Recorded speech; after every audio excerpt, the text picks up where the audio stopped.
আলাপ কণ্ঠ, গল্পের সুরে জমজমাট রাত। কুয়াশা কাটতেই পিকু দেখতে পেল দূরে নীল পাহাড়ের সারি, দিগন্ত রেখা জুড়ে জলরঙে আঁকা স্বপ্নপুরীর বরফের পাঁচিল যেন। ট্রেনটা অনেকক্ষণ ধরে একই গতিতে একই ছন্দে এগিয়ে চলেছে। কামরাখানা ধীরে ধীরে ভরে উঠেছে শরৎ শেষের সোনালি আভায়। উল্টো দিকের লেয়ার বাড়তে মা এখনো ঘুমাচ্ছে, অর্ধেক মুখ কম্বলে ঢাকা, কপালে এলোমেলো চুলের গুছি, ক্লান্ত মুখখানা। পিকুর মনে হলো ঘুমিয়ে থাকলে মাকে ছোট্ট মেয়ের মতো দেখায়। বসে বসে পায়ে ঝিঝি ধরে গিয়েছিল। বাড় থেকে নেমে পায়ে জুতো জোড়া গলিয়ে নিয়ে পিকু এগিয়ে গেল বেসিনের দিকে।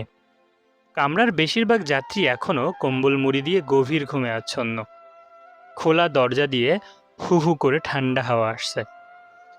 হাফ সোয়েটার পরে থাকা পিকুর গায়ে কাঁটা দিয়ে উঠল। শীত আসছে। তবে যত ঠান্ডাই পড়ুক না কেন, শীতের সকাল পিকুর বড্ড প্রিয়। যে কোনো সকালই পিকুর ভাল লাগে। নতুন দিনের উদ্দীপনা, ছুটির দিনে বাবার সঙ্গে মাঠে ছুটতে যাওয়া, বন্ধুদের সঙ্গে ক্রিকেট। সকালের ব্যাপারটাই আলাদা। ট্রেনের দরজার লোহার পাল্লায় হেলান দিয়ে দাঁড়িয়ে পিকু দাঁত মাজতে লাগলো। যদিও ব্যাপারটা বিপজ্জনক, তাও এমনটা করতে পারলে নিজেকে বেশ বড় বড় মনে হয়। মা দেখলে এক্ষুনি তেড়ে আসতো। ভাগ্যিস এখনো ঘুম ভাঙেনি। ট্রেন গতি বাড়াচ্ছিল। সর্ষে ক্ষেতের উপর ভাসতে থাকা ছিটে ফোটা কুয়াশার স্বর ছিঁড়ে দ্রুত গতিতে এগিয়ে যাচ্ছিল শরৎ থেকে হেমন্তর দিকে। রোগা রোগা ইউক্যালিপটাস গাছের গায়ে শালের মতন জড়িয়ে থাকা সোনালি রোদ্দুর, আলপথ ধরে সাইকেল নিয়ে হাটের পথে এগিয়ে চলা চাষি, সব কিছুই ভারী সুন্দর দেখাচ্ছিল। কিন্তু পিকুর ভাল লাগছিল না মোটে। আজ রবিবার। ভবানীপুরে এতক্ষণে কচুরি, তেলে ভাজার দোকান লাইন পড়তে শুরু করেছে। তাদের পাড়ার ছেলেরা ব্যাট উইকেট নিয়ে বেরিয়ে পড়েছে। পিকুকে ডাকতে এসে আজ কেউ সাড়া পাবে না। বাবাটা কি করছে কে জানে। বাবার কথা মনে হতেই পিকুর গলার কাছটা ব্যথা ব্যথা করে উঠল। বাবার সঙ্গে ট্রেন জার্নিগুলো মনে পড়ে গেল পিকুর। ওই গাছটা দেখছিস পিকু, ডালপালাগুলো কিরকম টেরা বেঁকা। একে বলে উইচ ট্রি। রাত্রির বেলা ডাইনিরা এতে চড়ে শিকারে বেরোয়। ধুর, কি যে বলো। সে কি করে? তুই হ্যারি পটার পড়িসনি? সে অন্য জিনিস, এসব গালগল্প না। তাই নাকি রে? রাউলিং লিখলে গোগ্রাসে গিলবি আর বাবা বললেই গালগপ্প? আচ্ছা, তোর এই দেখো কাতুকুতু দিচ্ছে। ওমা বাঁচাও, বাবা কাতুকুতু দিচ্ছে। তালুর উল্টো পিঠ দিয়ে চোখের জল মুছে নিয়ে বেসিনে গিয়ে কুলকুচি করল পিকু। ব্রাশটা ধুয়ে নিয়ে পকেটে পড়তেই হকচকিয়ে গেল সে। ট্রেনের মুখোমুখি দুটো বাথরুমের একটা দরজা খানিকটা ফাঁকা করা। সেই ফাঁক দিয়ে পিকুর দিকে চেয়ে আছে একজোড়া জ্বলন্ত চোখ।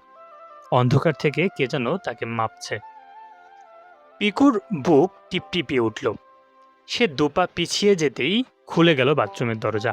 দরজা খুলে যে বেরিয়ে এলো তাকে দেখে ভয় পাওয়া তো দূরের কথা, হেসেই ফেলল পিকু।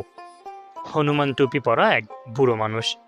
মুখখানা ঠিক শুকনো কিশমিশের মতন, রোগা ডিগডিগে চেহারা, গলা বন্ধ কোট, হাতে ধরা একটা ওয়াকিং স্টিক। কোটটা দেখে মনে হলো যেন ভিজে সপ সপ করছে। রোয়া ওঠা হনুমান টুপির ভেতর থেকে পিকুর দিকে চেয়ে গ্যালগেলিয়ে হাসল লোকটা। পিকুর মনে হলো যেন একটা শিম্পাঞ্জি তাকে ভেঙচি কাটল।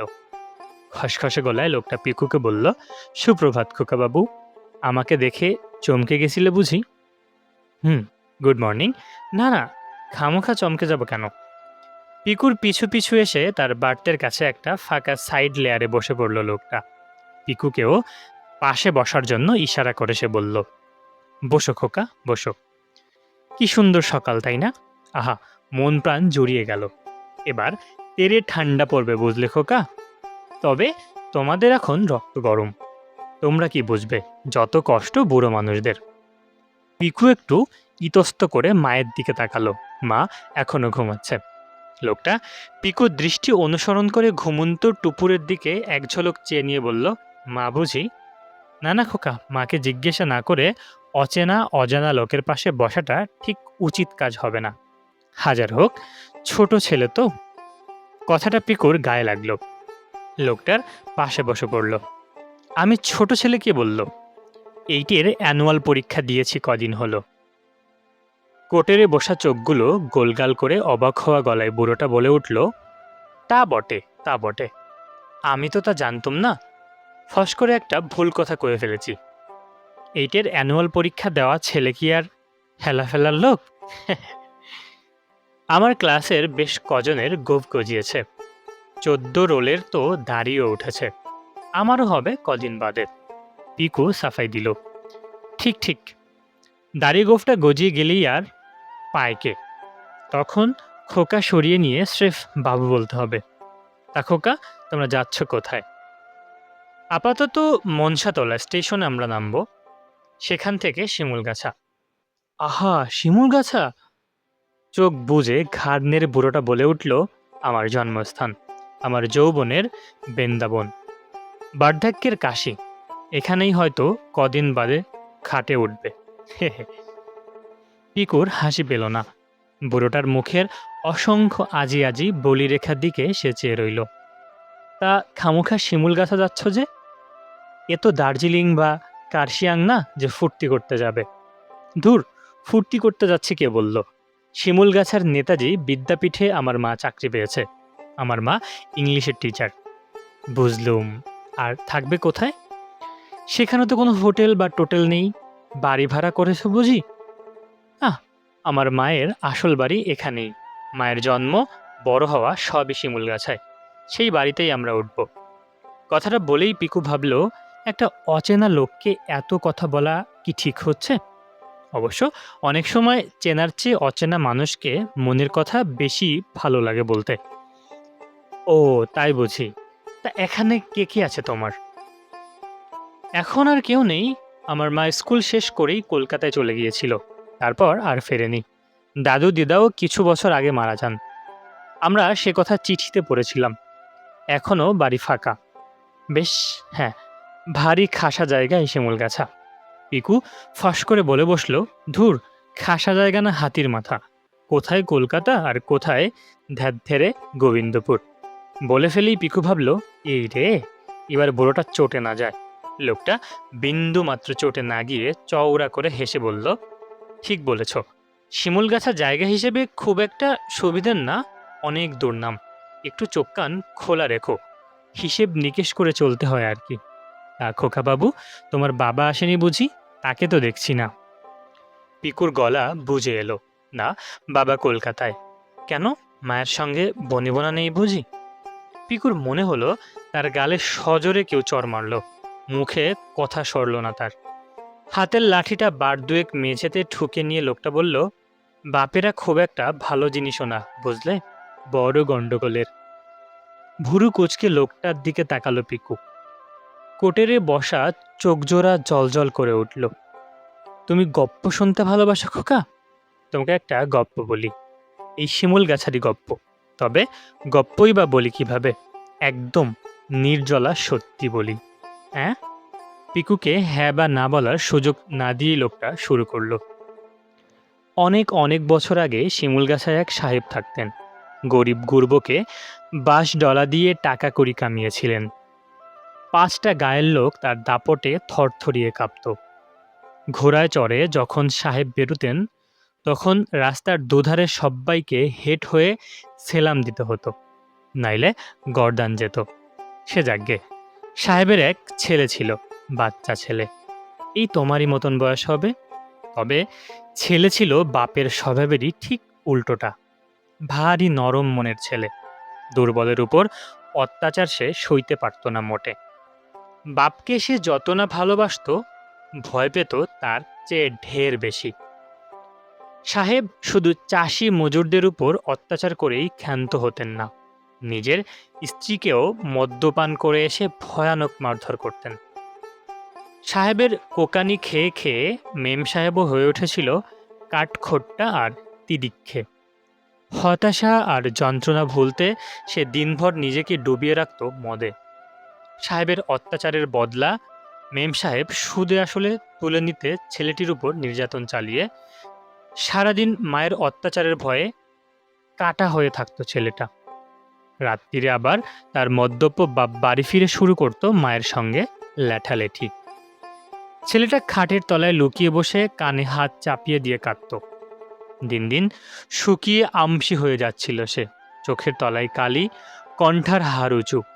মায়ের অত্যাচার আর বাপের অশান্তির চোটে সে বেচারার উন্মাদ হতে বসার জোগাড়। তবু বাপের সামনে সে হাজির হতো মুখে হাসি নিয়েই, কান এঁটো করা কণ্ঠ হাসি। সে জানত তার চণ্ডাল বাপ যদি জানতে পারে যে মা তার উপর অত্যাচার করছে, তবে সংসারে অশান্তি কোনো মাত্রা নেবে। সাহেবের ব্যাপারে আরও একটা কথা বলা দরকার। সে হলো, সাহেব একটু আকাণ্ড চর্চা করতেন, মানে অতি প্রাকৃত সব টিষয় নিয়ে নাড়াঘাটা করতে আর কি। সাহেবের বাড়িটা এমনিতেই ছিল গ্রাম থেকে বাইরে, জঙ্গলের মধ্যে। সে বাড়ির উপর তলায় ছিল তার উপাসনা গৃহ। লোকে বলতো শয়তানের চর্চা। সেখানে নাকি তিনি পিশাচ টিশাচ নামাতেন। পূর্ণচন্দ্রের রাত যেখানে দরজা এঁটে সাহেব কি করতেন কে জানে। তবে লোকে বলতো সেই ঘর থেকে নাকি রক্ত জল করা চিৎকার শোনা যেত। সাহেব এই অশৈলী কাণ্ডকারখানা শুরু করার পর থেকে শিমুল গাছাতেও নাকি নানা রকম ভয়ানক ঘটনা ঘটতে শুরু করেছিল। এমনিতেই শিমুল গাছা জায়গা সুবিধের না। এখানে জলে জঙ্গলে আদারে বাদারে পোড়ো বাড়িতে গিজ গিজ করছে হাড় হিম করা সব বিপদ। সে যাগ্গে, সে অন্য গপ্প। দেখেছ, বুড়ো মানুষের এই এক দোষ, কথা বলতে বলতে বেলাইনে চলে যায়। তো একদিন হলো কি, সাহেব তো মদটদ খেয়ে এসে বেদম চোটপাট শুরু করেছেন তার মেম সাহেবের উপর। মেম সাহেবও কম যায় না। চোখা চোখা বাক্য বনে তিনি সাহেবকে নাকের জলে চোখের জলে করেছেন। ছেলেটা জানতো একটু পরেই তার ডাক পড়বে, বাবা মা মিলে শুরু করবে তাকে নিয়ে টানাটানি। একটা বড় 12 বছরের ছেলেকে তখন সালিশি করতে বসতে হবে। কে ঠিক বলছে, বাবা নাকি মা? এ ছিল তার কাছে বড় যন্ত্রণার। তা সেদিন অশান্তির যখন তুঙ্গে, তখন ভয়ের চোটে অভাগা ছেলেটা গিয়ে সেদুল সেই ওপরতলায় ঘরে, সেই শয়তানের চার্চে। বাপ মায়ের হাত থেকে বাঁচতে সে আশ্রয় নিল একটা কাঠের আলমারিতে। গল্প শুনতে শুনতে হা হয়ে যাওয়া পিকুর দিকে ঝুঁকে আসে বুড়োটা, ফিসফিসিয়ে বলে, কিন্তু ওটা নেহাতি কোনো সাদামাটা আলমারি ছিল না খোকাবাবু। ছেলেটা তো আর জানতো না। মানে বুঝলাম না। ওটা ছিল একটা দরজা। কিসের দরজা? অনেকে বলে নরকের। সাহেব নাকি ওই দরজা দিয়েই প্রেত লোকের সঙ্গে সম্পর্ক রক্ষা করতেন। আমন নামে এক পিশাচের আরাধনা করতেন সাহেব, যাকে ইংরেজিতে বলে ডেমন। সে ছেলেটার কি হলো? ভ্যানিশ? ছেলেটা রাতারাতি উবে গেল। অনেক খুঁজেছিলেন সাহেব, তন্ন তন্ন করে চেলে ফেলেছিলেন জঙ্গল। বছর ঘুরে গেল, কিন্তু ছেলেকে আর সে খুঁজে পেল না। সে আর কখনো বাড়ি ফিরে আসেনি। পিকু দেখল, প্রশ্নটা করার সঙ্গে সঙ্গে বুড়োটার মুখের হাসি হুট করে মিলিয়ে গেল। ফেরেনি মানে? আলবাত ফিরেছিল, এক পূর্ণচন্দ্রের রাত্রিরে।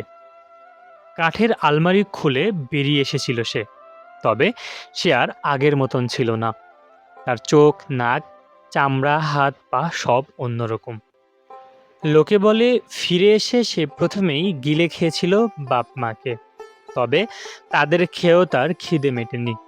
পেট তখন আরও আমনের আগুন দাউ দাউ করে জ্বলছে। তারপর থেকে মাঝে মধ্যে নিশুতি রাতে কাঠের আলমারি খুলে বেরিয়ে আসত সে।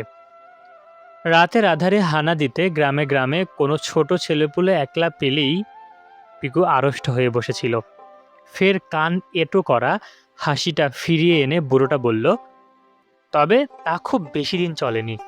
গ্রামের লোক একদিন গুড়িয়ে ফেলেছিল সেই পিশাচের মন্দির, পুড়িয়ে ফেলেছিল সেই অভিশপ্ত আলমারি। অবশেষে থেমেছিল উপদ্রব। হাফ ছাড়ল পিকু, যাক বাবা।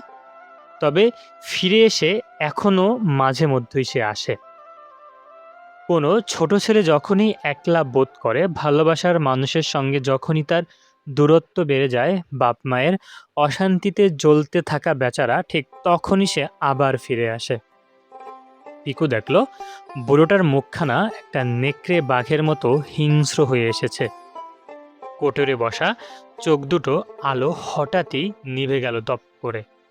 পিকুর চোখে চোখ রেখে সাপ খেলানো সুরে সে বলল, আমন আমন আমন। শোক তাকে পথ দেখায়, একাকিত্ব শক্তি দেয়, বিচ্ছেদ তাকে শরীর দেয়, ভয় দেয় পুষ্টি। পিকুর গলা দিয়ে কোনো শব্দ বেরোলো না। পিকু, ডাকিসনি কেন? স্টেশন চলে আসবে এক্ষুনি। পিকু দেখল ধর্মরিয়ে উঠে বসেছে মা। কামরার অনেকেই আর মোড়া ভাঙছে। মোটা গোফওয়ালা একটা লোক চায় গরম হাঁকতে হাঁকতে করিডর বরাবর এগোচ্ছে। বুড়োটা নেই। পিকু হা হয়ে গেল। এক্ষুনি তো তার পাশেই বসেছিল। কখন শ্যাট করে কেটে পড়েছে পিকু টের পায়নি। যেখানটায় লোকটা বসেছিল সেখানটায় শুধু একটা গোল ভিজে দাগ। ভেজা কাপড়ে কেউ সিটে বসলে যেমনটা তেমনটা হয়। সে দৌড়ে গেল বাথরুমের দিকে। কেউ নেই। ট্রেন এগিয়ে চলছে সমান গতিতে। হয়তোবা অন্য কামরায় চলে গেছে। অদ্ভুত লোক তো, কি ভয়ঙ্কর একটা গল্প শুনিয়ে গেল। ঢোক গিলল পিকু। প্রিয় আলাপকণ্ঠের দর্শক শ্রোতা বন্ধুরা, এতক্ষণ শুনছিলেন নির্বাণ রায় রচিত গল্প শিমুলগাছা জায়গা বড় সবিতার না। এতক্ষণ যারা আমাদের সাথেই ছিলেন তাদের অসংখ্য ধন্যবাদ। ফিরছি নতুন কোনো গল্প নিয়ে। সে পর্যন্ত সুস্থ থাকুন, সুন্দর থাকুন, নিরাপদে থাকুন, আলাপকণ্ঠের সাথেই থাকুন।